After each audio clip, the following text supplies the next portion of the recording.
Nguvu za neema, nataka tukaweze kuongea part 2 of it. Na Mungu wa mbinguni ni mwaminifu. Punguza kidogo. Mungu wa mbinguni ni mwaminifu, naamini ya kwamba utaenda kupata kitu na utabarikiwa. Yesu Kristo asifiwe. Hivyo tunapoongea kuhusu nguvu ya neema, kuna mambo ambayo tuliyaongea na kuna mambo ambayo tunaenda kuongea. Ni kwa sababu Mungu anataka tukajue na tukaelewe ni nini maana ya neema. Yesu Kristo asifiwe. Maana wakati ambapo neema ya Mungu inakubeba, inakusaidia kufika ama kufanya mambo ambayo hauwezi ukayafanya wewe mwenyewe. Wakati ambapo neema ya Mungu inakukalia, kuna mambo ambayo kama mwanadamu yanaweza yakashindikana. Neema ya Mungu ukiwa nayo, unaweza ukaenda kwa ofisi fulani pasipo na makaratasi ambayo inakuwezesha kuingia katika hiyo nafasi, na hiyo neema ya Mungu inakustahilisha unaingia katika hiyo position. Yesu Kristo asifiwe. Kwa hivyo wakati ambapo tunaongelea kuhusu neema, neema ya Mungu inafanya mtu akubalike hata mahali ambapo hauwezi ukakubalika. Neema ya Mungu inafanya uingie mahali ambapo kuna watu katika uzao wenu hawakuweza kuingia. Kuna watu ambao unaenda mahali, unajua neema inafukuzanga roho ya kukataliwa. Neema inafukuza roho ya kutengwa, roho ya chuki. Ukiwa na neema ya Mungu inakufanya unakubalika. Yesu Kristo asifiwe. Kwa hivyo wakati ambapo tunaongea kuhusu neema, neema inafanya utembelee baraka ambazo haukustahili. Nikwambia kwamba tumeokolewa kwa neema. Ile wokovu ambao tumepewa, kama ishika ilikuwa neema ya Mungu na akatupatia wokovu ambao umetustahilisha, leo hii hatungekuwa mahali hapa. Yesu Kristo asifiwe. Lakini kupitia kwa upendo wa Mungu,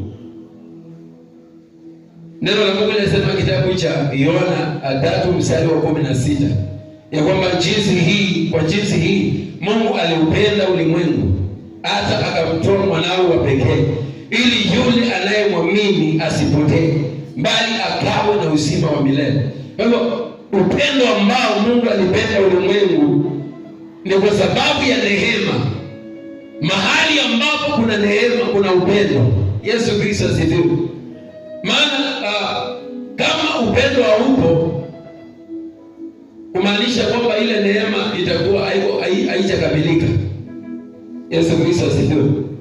Kwa hivyo wakati ambapo tunaongelea kuhusu neema, tuhakikishe kwamba tumeomba Mungu sana tutembee na neema. Mahali ambapo tunaenda tutembee na neema. Tusome katika kitabu cha Waefeso, kitabu cha Efeso kifungu cha 2 mstari wa 8 na wa 9. Neno la Mungu linasema ya kwamba kwa maana nimeokolewa kwa neema kwa njia ya imani, ambayo hiyo haikutokana na nafsi zetu, bali ni kipawa kutoka kwa Mungu. Ile wokovu ambao tumepata katika maisha yetu ni neema, ambao tumeokolewa kupitia kwa neema. Ndio maana nimekwambia kwamba hii neema ndio imetupatia wokovu. Hii neema ndio imefanya tukafanyike wana wa Mungu. Neno la Mungu linasema ya kwamba na wote waliompokea aliwapa uweza wa kufanyika wana wa Mungu. Kwa hivyo kwa neema ya Mungu tumefanyika wana. Kwa neema ya Kristo tumeokolewa. Kwa neema ya Mungu tumefanyika watoto wa Mungu.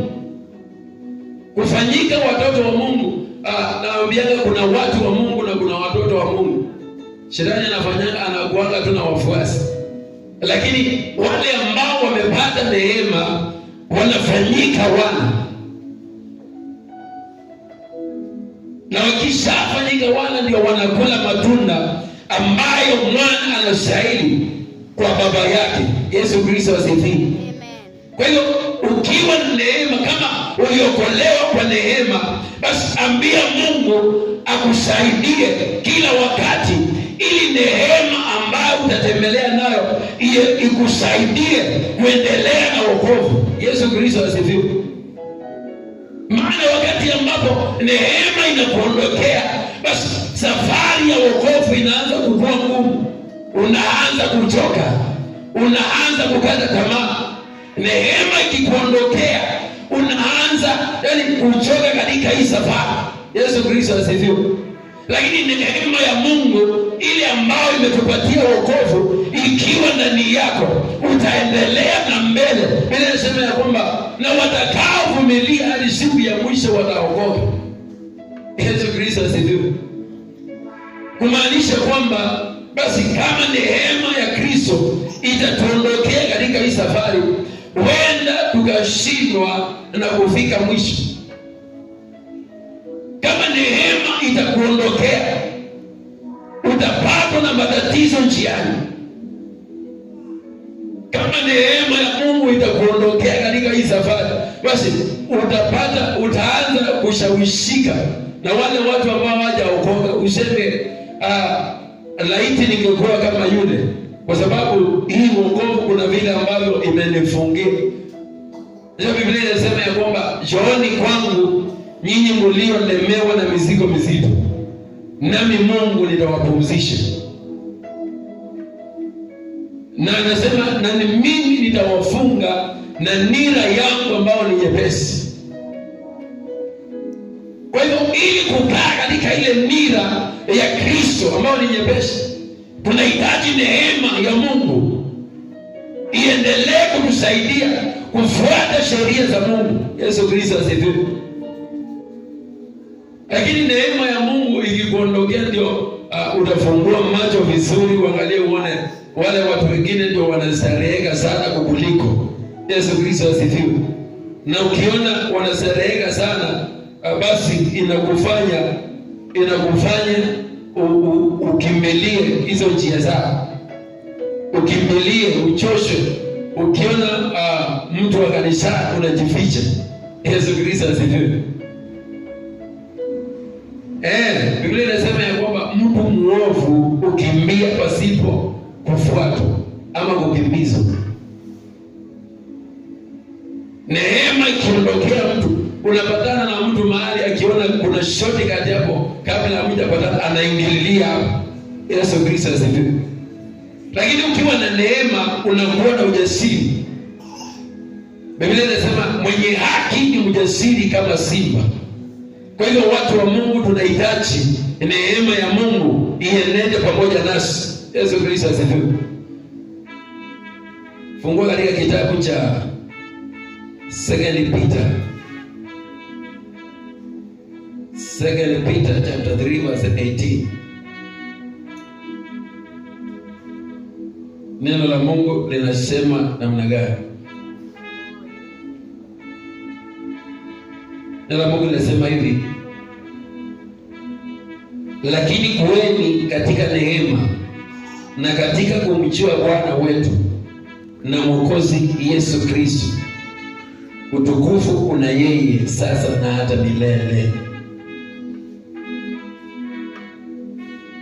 Neno la Mungu linasema kaeni na neema, katika neema na katika kumjua Bwana ambaye ni Yesu Kristo. Ni kwa sababu utukufu una yeye sasa na hata milele.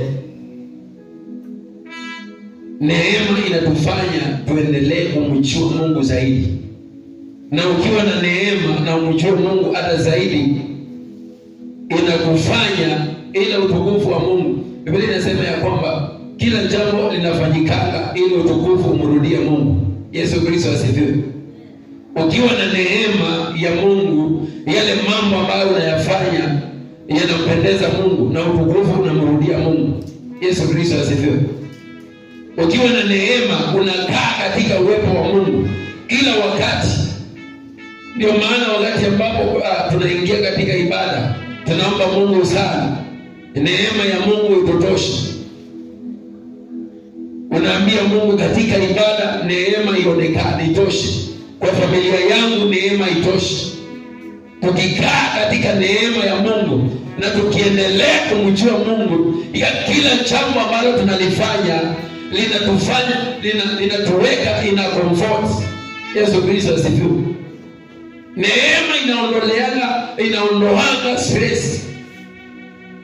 Neema inafanya mtu aondoe mawazo, yale mawazo ambayo yanakalia mtu, anasikia uzito katika maisha.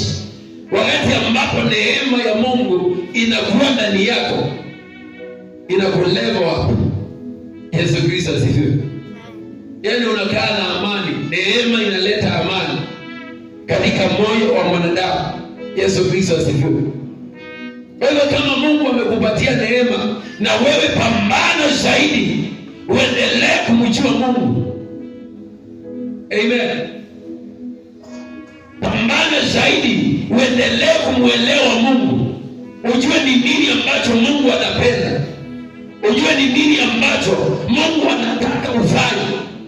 Wakati ambapo unafanya kitu na neema ya Mungu inakufanya ufanye, yani kinapendeza Mungu kama utafanya kitu ambayo inafaa. Unajua kuna watu ambao wana neema, lakini hiyo neema wanaitumia opposite.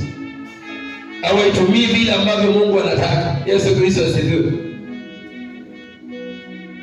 Leo hii unaweza ukawa na neema ya kucheza muziki, vinanda, lakini hiyo neema ukaipeleka kwenda kwa zile nyimbo za muziki.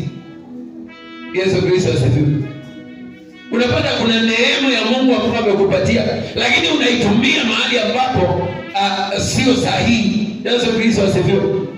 Neno la Mungu linasema kila mwenye pumzi na amsifu Bwana. Kwa hivyo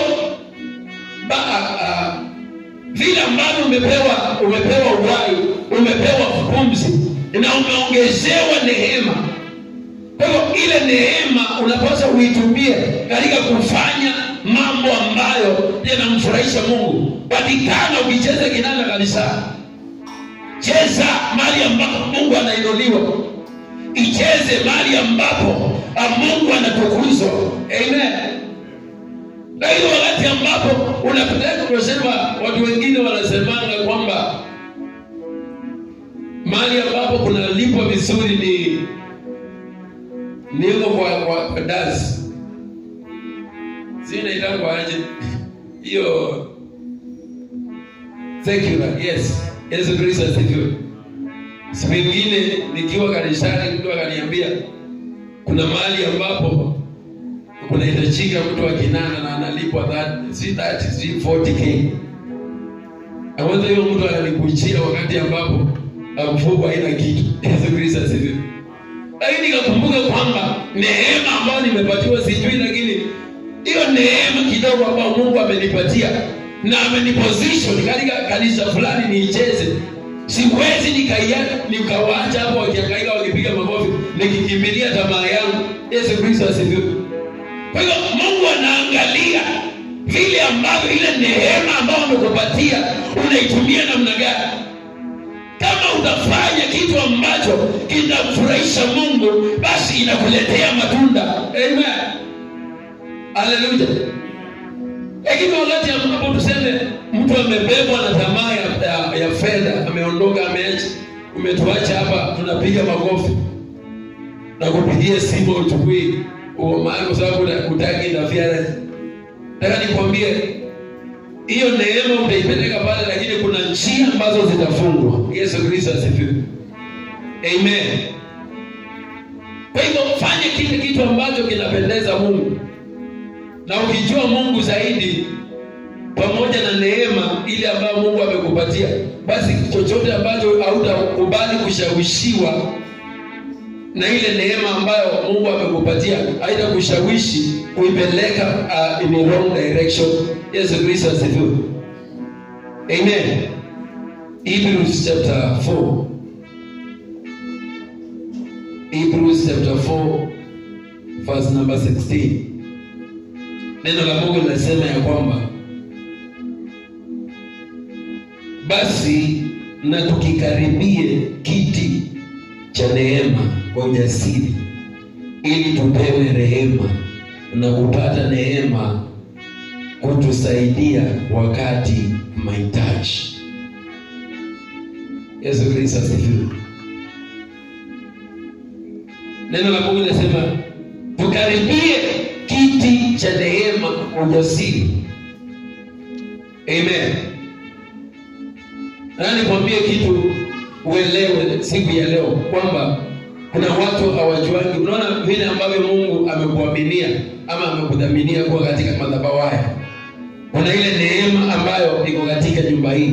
Yesu Kristo asifiwe. Kuna ile neema ambayo iko katika kwa madhabahu haya. Kwa hivyo wakati ambapo unajiunganisha na hii madhabahu, ile neema ambayo inaachiliwa mahali hapa inakusaidia. Amen.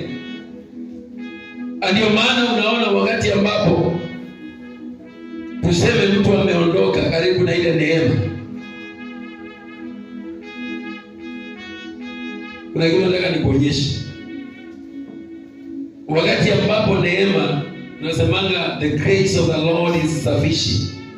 Yesu Kristo asifiwe. Angalia hapa kila mtu. Wakati ambapo unaagisha hii taa, tuseme kuna giza, hakuna mwangaza, na ukiwa na giza uagishe tochi. Mimi ambaye ninakumulikia, kuna mahali ambapo hiyo mwangaza utaenda nayo ifike. Yesu Kristo asifiwe.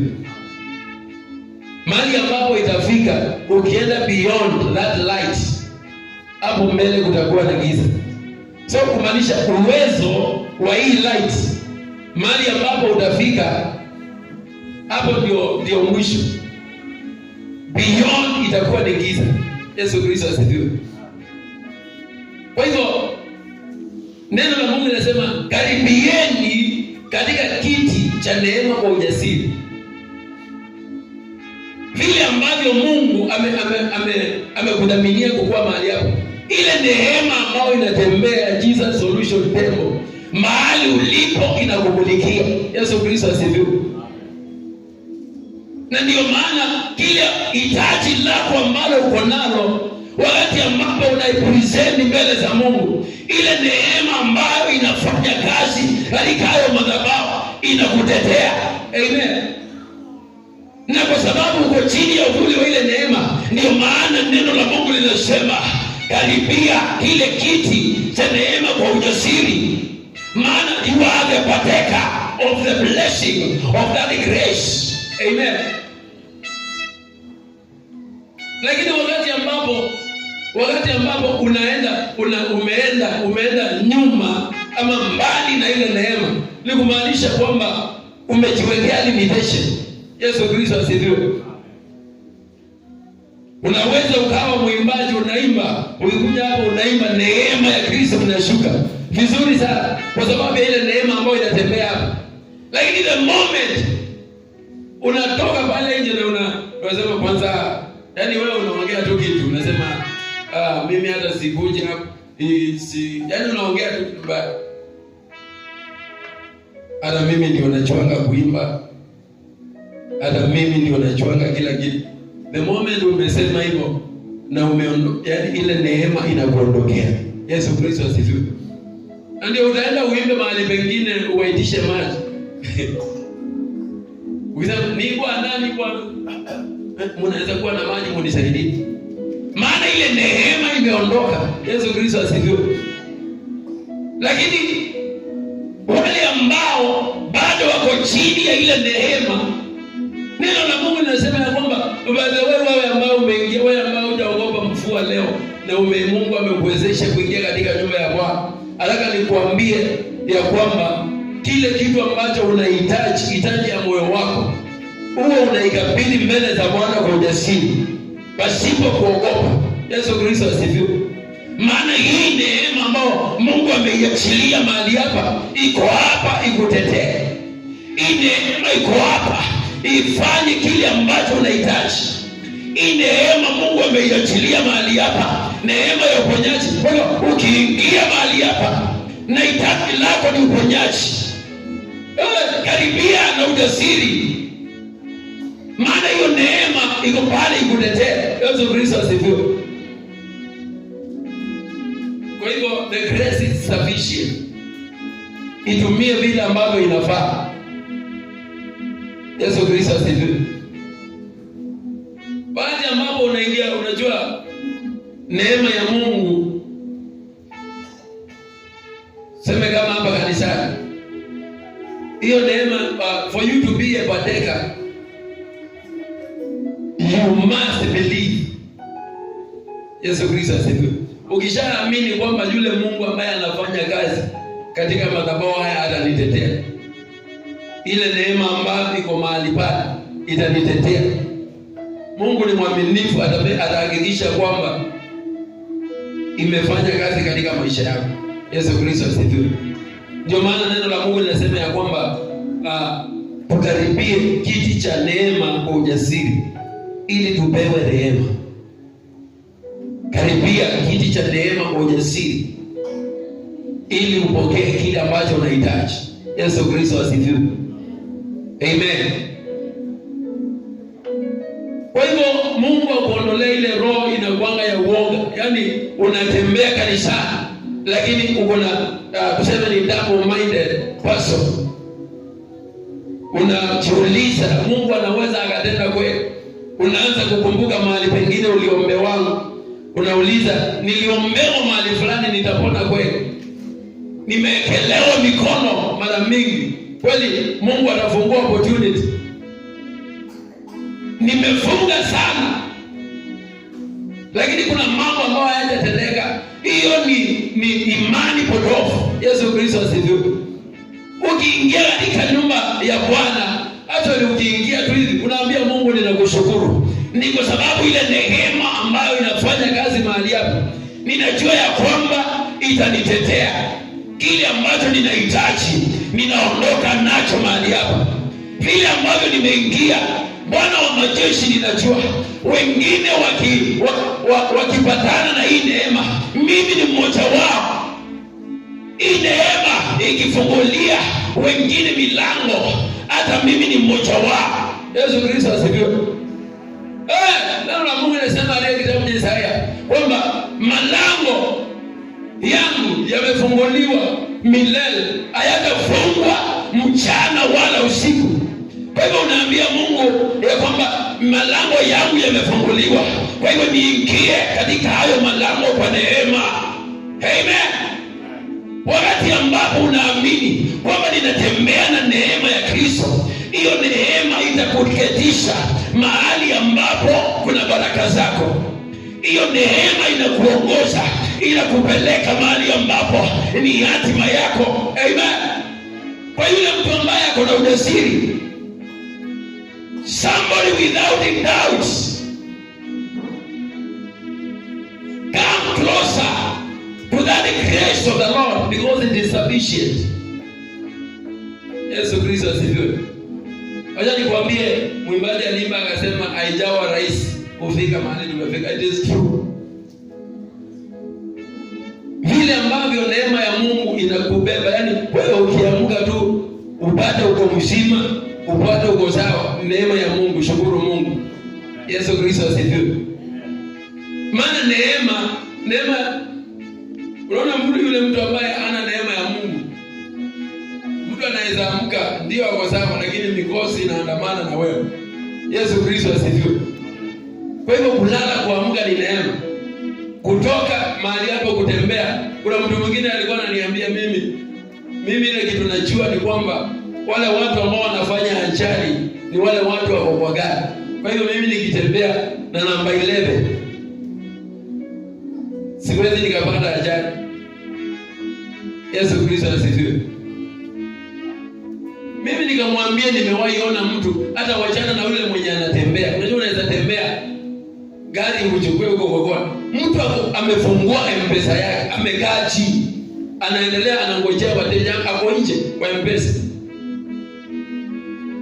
Gari imetoka kutoka na huko, imepoteza, imeacha njia, imeingia, imepita na imemshikanisha na M-Pesa yake. Na alikuwa amekaa tu hapo kwake. Yesu Kristo asifiwe. Kwa hivyo wakati ambapo yani kutoka asubuhi jua limetua na uko mzima, neema ya Mungu. So unamwambia Mungu asante kwa sababu ya hii neema. Yesu Kristo asifiwe. Haleluya. Nataka nikwambia wakati ambapo unaingia kanisani kama masaa kama haya, usikuwa unakuja kama mtu wa kawaida. Mwambie Mungu, ninajua ya kwamba kuna neema ambayo inafanya kazi katika madhabahu haya. Ninaomba Mungu mtakatifu, kile ambacho sijawahi kupata kupitia kwa neema ambayo inafanya kazi mahali hapa, inisaidie kupata. Yesu Kristo asifiwe. Ukishaongea namna hiyo neema, nakwambia hiyo neema hata inaweza ikapita watu hapa hii kukalie wewe. Yesu Kristo asifiwe. Na ukiondoka mahali hapa uende uone mema. Amen. Yesu Kristo asifiwe. Amen. Kwa hivyo hakikisha kwamba neema ya Mungu ume approach with courage and confidence. Yesu Kristo asifiwe. Kuna watu ambao mtu anaweza kuwa si kama mtu akiwa kwake akuange na uoga. Yaani anajua nikienda kuchukua hii maji niko sawa. Nikienda hii Yesu Kristo asifiwe. Lakini ukiwa mgeni lazima wakuonyeshe mahali manjembe iko ya kuchukua uende ukalime. Lazima. Yaani unasemanga huku mgeni afanye nini? Akosi kama. Yesu Kristo asifiwe.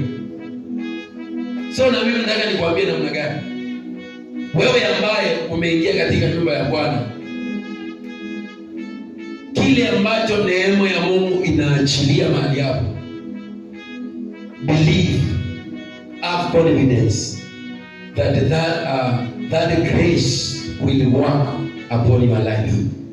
Amen. Usikuje kubahatisha, wacha niende nione kama nikiabudu Mungu kuna mambo ambayo yatatendeka katika maisha yako. Kuna watu wanafanyana kubahatisha kanisa. Yesu Kristo asifiwe. Wacha niende niombewe nione kama ninaweza, mambo yangu inaweza ikabadilika. Yesu Kristo asifiwe. Mtu mwingine akaniuliza, "Uko kwenu kanisani kuna kuanga aje?" Unajua niko na mashida fulani na nimeombewa sana na naweza kuja kujaribu. Yesu Kristo asifiwe. Kwa sababu mtu akiniambia Mungu anakosa kunashangaa, nilimwambia kama unakuja kujaribu tafadhali tu bali ukifanya ile kazi unafanya. Lakini kama unaamini kwamba ukikuja unatendewa, haya anza safari tupatane huko mbele. Yesu Kristo asifiwe. Maana watu wengi wamekosa kutendewa na Mungu sababu wanataka kwenda kuangalia, naenda kubahatisha. Yesu Kristo asifiwe. Naenda niangalie kama yale mambo ambayo ninataka kama yanaweza, mipango yangu itaingiana. Amen. Ninaomba Mungu akusaidie sana wakati ambapo unaingia kanisani, wewe uwe na hakika kamili na thibitisho ya kwamba neema ya Mungu itafanya kazi katika maisha yako. Amen. Wewe usiingie mahali hapo kubahatisha, usikuje kuuliza, yani kukaa tu. Wacha nikwambie, ukiingia na imani na confidence ya kwamba Mungu anatenda hata kabla hautaona askofu, kile ambacho unataka kinakuwa kimeanza kushughulikiwa. Yesu Kristo asifiwe. Amen. Kwa hivyo ninaomba neema ya Mungu leo hii, wewe ambaye umeingia mahali hapa, ukiondoka mahali hapa, uone matunda ya neema katika jina la Yesu Kristo. Amen. Wale watu ambao wanakuulizana, kuna watu wanakuuliza, ndio umeokoka, ni nini ambacho kimebadilika katika maisha yako? ninaomba usiku wa leo neema ya Mungu ikutetee. Mahali ambapo unaenda, hiyo neema ionekane. Mahali ambapo utaingia, hiyo neema ionekane. Hii neema ikuingize katika opportunities ambayo masomo haingekuingiza. Hii neema ya Bwana ikuingize katika ofisi ambayo makaratasi yako haingekuwezesha kuingia. Amen. Hii neema ikuposition. May the grace of the Lord position you to where you belong in the mighty name of Jesus. Maswali ya kuulizwa, Mungu amekutendea nini, tunakataa leo hii. Ndio maana tunakaribia kwa kiti cha neema with the confidence. We are coming before the grace with the courage and the confidence, and through the power of grace it will carry you, and the results of the grace, they must be seen in your lives in the mighty name of Jesus. Amen. Kama Mungu ameachilia neema, nilikuwa na tafakari siku nyingine hapo. Najiuliza, yani ile neema ambayo Mungu amepatia our bishop, our authority, hiyo neema tukiamini tu vizuri tu hivi, Yesu Kristo asifiwe. Yani uamini sawa sawa kwamba ile neema mtumishi wa Mungu anatembelea, tukiamini without doubt, lazima iangukie mtu katika nyumba. Yesu Kristo asifiwe sana. So tukae na confidence. Wacha kukanga kama mtu ambaye akona ndetema. Yesu Kristo asifiwe. Wacha mtu anakaanga tu hivi kama akitembea kidogo ataanguka pa. Yesu Kristo asifiwe. Lakini wakati ambapo hata kama majaribu inakushika namna gani, hata kama situation iko namna gani, hata kama kuna challenge ya maisha, unaambia Mungu, leo hii kuna mtu ambaye akona ushuhuda na ile neema ambayo inatembelea katika kanisa ya Jesus Solution Temple. I want to be the partaker. Amen. Kesho ingine tutakuwa tunashuhudia ushuhuda wako. Kesho ingine tunashuhudia ushuhuda wako katika jina la Yesu Kristo. Amen. Confidence. Tukuwe na confidence kabisa, na tuelewe ya kwamba kuna kitu ambacho Mungu amefanya, ameachilia katika nyumba hii usiku wa leo, na uelewe ya kwamba unahitaji wewe mwenyewe kuamini na kukuwa na uhakika. Yesu Kristo asifiwe. Na unakuwa na imani. Hebrews chapter 11 verse 1 it talks about the meaning of faith. Inasema ya kwamba imani ni hakika ya mambo yatarajiwayo, ni bayana ya mambo yasiyoonekana. Kwa hiyo yule mtu ambaye ako na imani ya kwamba Mungu anaweza akatenda, alafu kupitia kwa ile imani neema ya Bwana ikuwe mahali pale. Nataka nikwambie kile ambacho unatarajia. Unajua kila mtu ako na mambo ambayo anatarajia. Yesu Kristo asifiwe. Siku nilikuwa naambia tukiwa katika maombi ya usiku, naambia wapendwa mahali hapa kwamba ukitaka kuwini Mungu, ama ukitaka Mungu angalie imani yako jinsi ilivyo, hata wakati mwingine wacha kulalamika sana. Mungu nilikuomba hii au kutenda, Mungu nilikuomba hii. Enda usome Hebrews chapter 11 sawa vizuri sana. Ukisikia inasema basi imani ni hakika ya mambo yatarajiwa. So inamaanisha kuna mambo ambayo unatarajia na uko na uhakika ya kwamba lazima yatatendeka. Alafu ni bayana it means ni ukweli, ni wazi kwamba mambo ni bayana ya mambo yasiyoonekana, ni ukweli wa mambo ambayo yaonekana, kumaanisha kwamba ni ukweli yatatendeka. Kwa hivyo nilikuwa nawaambia mara mingi wacha kulalamika, hata wakati mwingine kile kitu ambacho unatarajia kuwa na hakika hakika kitatendeka, na uanze kumshukuru Bwana. Umwambie Bwana, ninakushukuru ni kwa sababu umenipatia hiki. Asante ni kwa sababu umetenda. Na sasa hiyo hajatenda. Mungu anaangalia, anaona sijaona mtu aliye na imani kama hii, na anakutendea hicho kitu kwa haraka sana. Yesu Kristo asifiwe. Kwa hivyo wakati ambapo tunaongelelea neema ya Mungu, kwa hivyo ukiwa na neema na uongeze imani ndani yake, kile ambacho unahitaji, nataka nikwambie kinakuja. Mungu anaweka divine speed. Yesu Kristo asifiwe. Kwa hivyo neema ya Mungu inakuwa inakuwezesha neema na imani.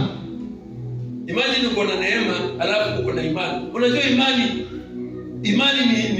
ni saidia. Neema inatoka kwa Mungu, tunapewa neema na Mungu. Lakini imani ni wewe unaoweka imani. Biblia inasema, na ikiwa tutakuwa na imani, tutauambia mlima huu ng'oka hapa ukapanda baharini. So inasema kama tutakuwa na imani, hatujaambiwa tutapewa imani. Yesu Kristo asifiwe. Lakini neema imehakikisha kwamba tunapewa. Ukipewa neema, wewe ongezea imani. Ukiongezea imani, kile ambacho unahitaji Mungu anakipeana kwako. Amen. Kwa hivyo nikimalizia, nataka nikwambie uelewe kwamba weka misingi yako ya imani. Inua imani, kwa sababu tayari neema Mungu amekupatia. Yesu Kristo asifiwe. Tayari uko na neema. Kwa hivyo na wewe ongezea imani. Usikuwe na doubt. Mwambie Mungu, nina kila hitaji ya moyo wako. Mimi sijui ni nini ambacho ulikuwa unaaminia Mungu ama unataka Mungu akutendee usiku wa leo. Lakini nataka nikwambie kuna neema ambayo imeachiliwa mahali hapa. Wewe weka imani kwamba kile ambacho ulikuwa umekujia usiku wa leo unaenda kuondoka nacho mahali hapa. Yesu Kristo asifiwe. Amini tu. Yaani amini tu, mwambie Mungu, mimi nilikuja. Na nilikuja nikitarajia ama nikitaka 1 2 3.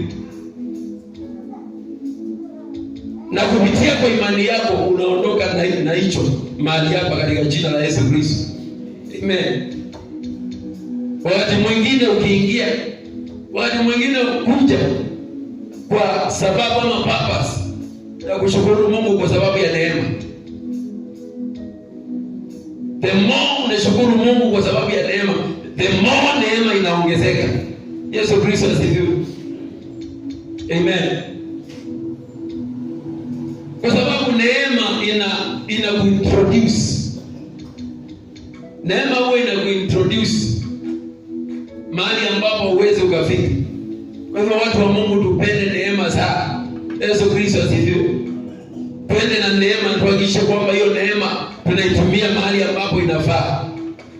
Tuhakikishe kwamba hiyo neema tumeipeleka katika ile direction ambayo inafaa. Kama Mungu anataka akutumie mahali fulani, kuna neema ambayo anaachilia juu yako. Wakati ambapo unafanya hicho kitu, hiyo neema ya Mungu inakutosha. Amen. Ile talanta ambayo Mungu amekupatia, anaachilia neema juu yake. Ukiendelea kuifanyisha kazi, basi kuna some zitakuwaje block ambazo ziko mbele yako, unazibreak. Some limitation, you will break them. Some obstacles, you will break them through the grace of the Lord. Simama kwa miguu yako.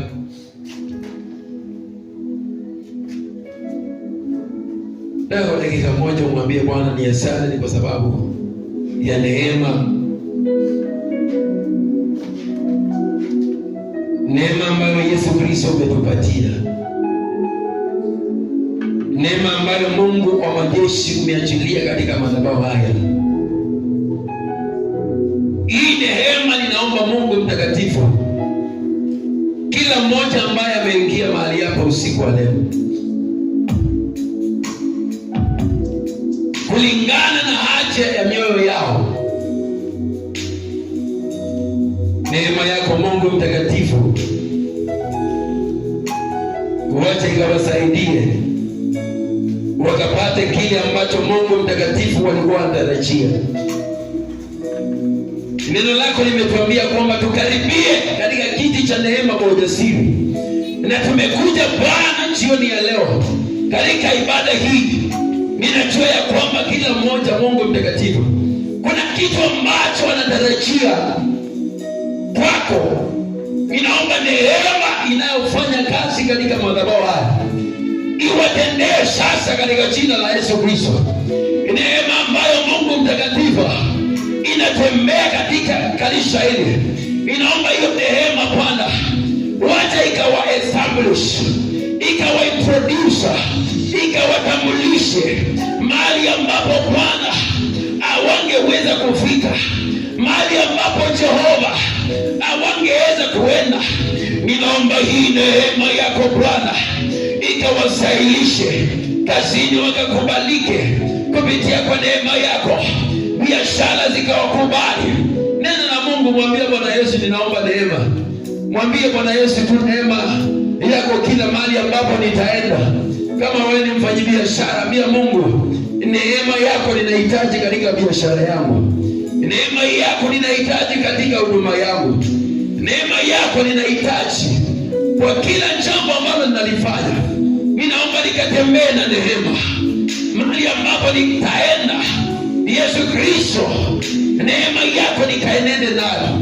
Hata njiani Bwana Mungu mtakatifu, neema yako nikaende pamoja nayo. Nikiimba Bwana, neema yako ikanitoshe. Nikihubiri Jehova, neema yako ikanitoshe. Mahali ambapo Bwana nitafika, mahali ambapo Bwana nitakanyaga, ninaomba Mungu mtakatifu nisionekane, bali wewe ukaonekane, katika jina la Yesu Kristo mwana wa Mungu aliye hai. Wewe ni Mungu mwenye nguvu na uwezo, unastahili sifa na shukrani.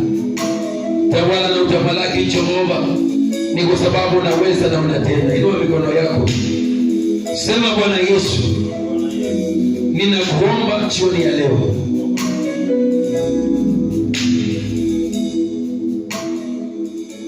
ninaomba neema yako Jehova, mahali popote nitakapoenda, hii neema nikaenende pamoja nayo. Nikiwa nyumbani nikatembee na neema,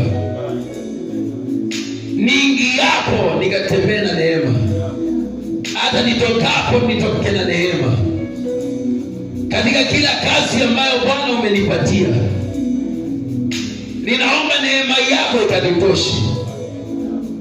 Ninajua ya kwamba neema inaondoa uchovu, neema inaondoa kukata tamaa, neema inanipatia nguvu za kuendelea. Ninaomba Mungu mtakatifu, hata biashara ninayoifanya, wacha neema yako Mungu mtakatifu ikaniwezeshe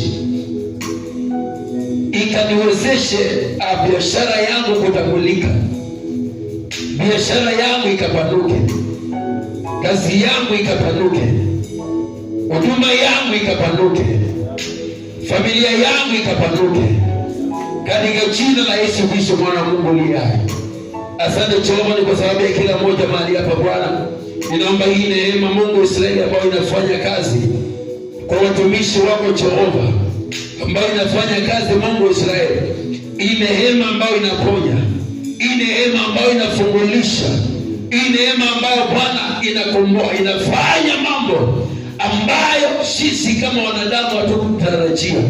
Yesu Kristo, ninaomba ikafanye kwa kila mmoja, kwa watoto wetu, kwa wazazi wetu, kwa wake na waume wetu Bwana, kwa wazee, wamama, wanarika, watoto, kila mmoja, neema Mungu mtakatifu ikaweze kutembea. Ninaombea Mungu mtakatifu, yeyote ambaye ni mgonjwa, hata kama ako hospitalini, mahali ambapo walipo, hii neema ya uponyaji ikawakalie sasa na waanze kupona katika jina la Yesu Kristo. Asante Yesu Kristo, ni kwa sababu umeponya. Asante Yesu Kristo, ni kwa sababu umeinua. Asante Yesu Kristo, ni kwa sababu umetenda. Liinuliwe jina lako litukuke, na ni katika jina la Yesu Kristo mwana wa Mungu aliye hai tumeomba na hata kuamini. Mtu aseme amen. Pigie Bwana Yesu makofi. ongezea makofi kama mtu ambaye ako na neema. Shangwe na vigelegele. Nasema piga shangwe na vigelegele. Ni kwa sababu Mungu amekupatia neema. Neema ambayo sio ya kawaida. Neema